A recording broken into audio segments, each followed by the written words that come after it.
ئەمڕۆ لەگەڵ جەنابی وەزیری پەروەردە و بەڕێوەبەری گشتی پلاندانانی پەروەردەی لە وەزارەتی پەروەردە ئامادەی ئەم وەرکشۆپە بووین کە ستێرلینگ ئێجوکیشن ڕێکی خستووە بە هەماهەنگی لەگەڵ زانکۆی پەکنگهام لە بەریتانیا. بابەتەکە تایبەتە بەوەی کە ئەکادیمایەکی تایبەت بە مامۆستایان UK Teachers Academy دادەمەزرێنن. بابەتی ڕاهێنانیش بابەتێکی گرنگە و یەکێکە لە ئەولەویاتی وەزارەتی پەروەردە. وەک جەنابتان ئاگادارن چەندین بەرنامەی ڕاهێنانی گرنگ و استراتیجیمان دەست پێ کردووە، بە تایبەتی ئەوەی کە مامۆستا فایق سەعید ئێستا پێ هەڵدەسێتن لە بابەتی دیتاکتیک و بابەتی پێداگۆجی و ئەوانە کە ڕاهێنەران پێدەگەینین. بۆیە ئەمڕۆ ئێمە لێرەین بۆ ئەوەی ببینین ئەم ئەزمونە چۆن دەست پێ دەکا و ئێمە وەک وەزارەتی پەروەردە چۆن دەتوانین هاوکاریان بین، لە هەمان کاتدا چۆن دەتوانین سوودیش لەم ئەکادیمیە وەربگرین. هەمیشە ستێرلینگ ئێجوکیشن و ستێرلینگ سکولز هاوکار و هاوبەشی وەزارەتی پەروەردە بووینە لەوەی کەوا ڕاهێنانی هاوبەش پێشکەش بکەن بە مامۆستایانی ئێمە و ئەمڕۆ جەنابی وەزیر دید و بەرنامەکانی وەزارەتی خستە ڕوو لە بواری ڕاهێنان و بەردەوامیش دەبین تا نیوەڕۆ لەسەر ئەوەی کە ئەوان چۆن دەست پێ دەکەن، ئەولەویاتی ئەوان چییە، چی لەگەڵ ئێمە یەک دەگرێتەوە. هیوادارین لە داهاتوویەکی نزیکدا ئەم دەست پێشخەریە ببێتە ماهەی ئەوەی کە مامۆستای بەتواناتر و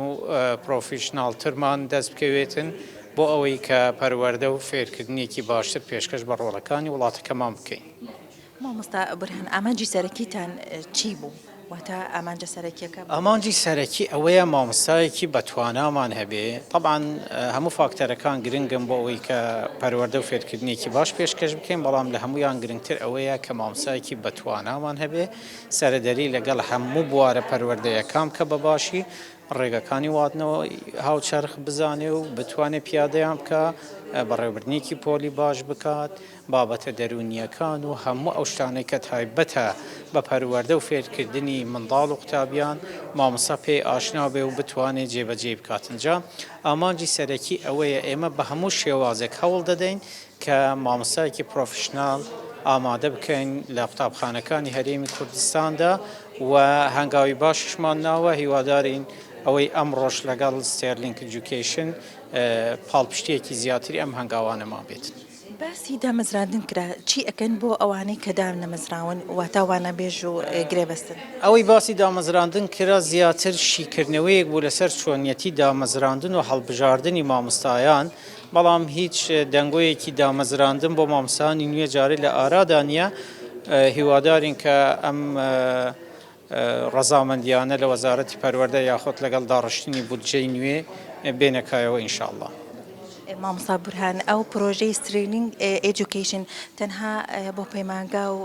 بڵێن قوتابخانەکانە یاخود لە ڕووی بیناسازیشەوە هاوکاریتانە؟ تەنها زیاتر توانای مرۆییە و بە تایبەتریشی مامۆستا و ئەوانە ستێرلینگ ئێجوکیشن کەرتی تایبەتە، بەڵام هەمیشە دەستکراوە بوونە بۆ ئەوەی کەرتی گشتیش سوود لە توانا و لە دامدەستگاکانیان وەربگرێتن. طبیعی قوتابخانەکانی ستێرلینگ چەندین ساڵە خزمەت بە بواری پەروەردە دەکەن لە مەراق و لە کوردستان بە تایبەت. ئەو ئیڤێنتەی ئەوڕۆ ڕووداوی ئەوڕۆکە لێرە ڕوودەدا، ئەو وەرکشۆپە گرنگی دانە بە پێگەیاندنی مامۆستایان بە تایبەت مامۆستایانی کوردستان کە لە بواری پەروەردەدا خزمەت بە قوتابیان دەگەینن. ئێمە مامۆستا وەکو فاکتەرێکی زۆر گرنگ لە بواری پەروەردە سیر دەکەین، لەبەرەوە چەندین زانکۆ و چەندین کەسی بیانی دەهێنینە کوردستان بۆی بتوانین ئێمە وەکو قوتابخانەکانی ستێرلینگ پێگەیاندن بە مامۆستایانمان بگەین و هەروەها بتوانین هەمەهەنگی دروست بکەین لەگەڵ وەزارەتی پەروەردە بۆەوەی قوتابخانەکانی کەرتی گشتیش ئیستفادە لەو پێگەیاندنە بکەن و بەتایبەتیش مامۆستایان کە لە بواری گشتی کار دەکەن ئەوانیش بتوانن ئیستفادە لەو ڕاهێنانە بکەن. بخۆی پێشتر چەندین پرۆگرامی لەو شێوازە کراوە، وەکو بەڕێستان ئاگادارن کۆنفرانسی ئایسێت کە ساڵانە دەکرێت تاکە کۆنفرانسی پەروەردەیەکە بۆ لەسەر ئاستی قوتابخانەکان دەکرێت ئەوش لە ژێر چاردۆری بەڕێز وەزیری پەروەردە دەکرێت ساڵانە دوو ساڵمان تێپەڕان ئەو ساڵ بۆ ساڵی سەیەم ئەم کۆنفرانسە دەکرێت لە مانجی 5 وەروە بەشێک لەو کۆنفرانسە لە مانجی سێ لە وڵاتی بریتانیا لە لەندەن دەکرێت ئەویش بە ئامادەبوونی وەزیری پەروەردە دەکرێت لەوێندەر چەندین جارە لە پرۆگرامی لەو شێوازە دەکرێت ئەوەی ئێستا ئەوڕۆ ئەنجام دەدرێت زیاتر چوونە ناو با بڵێن وردەکاریە لە پێگەیاندنی مامۆستایان هەرچەندە وەزارەتی پەروەردە پلانێکی زۆر گشتگیری هەیە بۆ پێگەیاندنی مامۆستایان جگە لە ئەوڕۆ جەنابی وەزیر باسی لەوە کرد کە زیاتر لە 600 مامۆستا وەکو ترینەر وەکو ڕاهێنەر ئامادە کراون بۆی پێگەیاندن مامۆستایان بکەین ئێمەش وەکو قوتابخانەکانی ستێرلینگ هەوڵ دەدەن هەماهەنگی دروست بکەین لەگەڵ وەزارەتی پەروەردە ئەوەی کە لە دەستمانە بیکەین بۆ ئەوەی کەسانی شارەزا لە دەرەوە بهێنین و ئەو ڕاهێنەرانەی کە هەمانە لە کوردستان بتوانین ئیسفادە لێ بکەن و ئەو شتانی کە فێری دەبن وەکو ڕاهێنان بیگەێنن بە هەموو مامۆستایان لە هەموو قوتابخانەکانی کەرتێگشتی ئەوەی کە پلانی بۆ دانراوە هەموو ئەو مامۆستایانەی کە کار دەکەن لە بواری پەروەردە جا ئەوەی کە مامۆستای هەمیشەیە ئەوەی کە وانە بێژە ئەوانە هەمووی دەگرتەوە چونکە هەمویان ئەوەی کە پێی دەڵێن مامۆستا چوانە بێژ بێت با بڵێن